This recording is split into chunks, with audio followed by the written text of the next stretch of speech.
Emmeline Pershing sipped her tea, then set it down with a smile.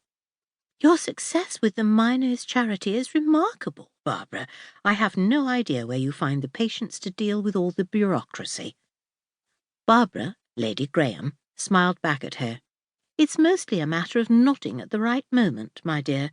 Allow the men to argue until they're exhausted, and then nod at the one whose idea makes the most sense. A following smile nearly always secures support and agreement." With a chuckle, Emmy waved away their waiter. They were nearly done here. The Blue Rose Inn kept its tables far enough apart that even on the busiest of afternoons one could have a reasonable conversation without being either drowned out or overheard. That made it perfect for luncheons such as this one. Oh, the degree of patience that must take!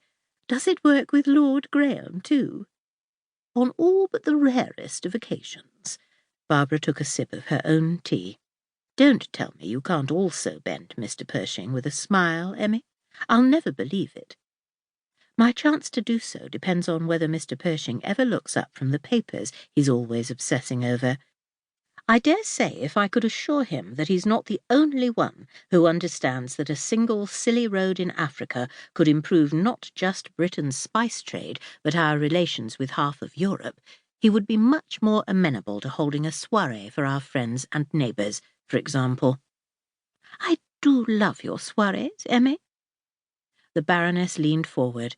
"I'll have a word with Edmund about that road. He's stubborn as a mule, but he does love Britain making money.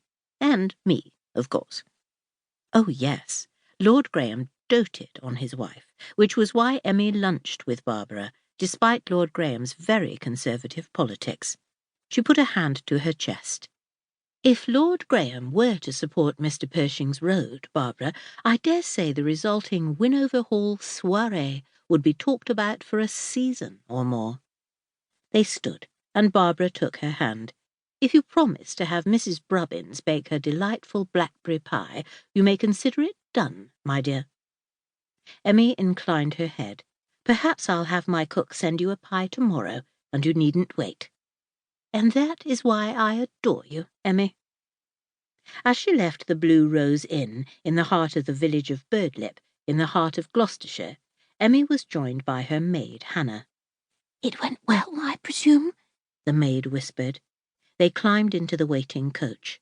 "It did, and after dinner with the Hendersons this evening, I think Mr. Pershing may have the support he requires for his road."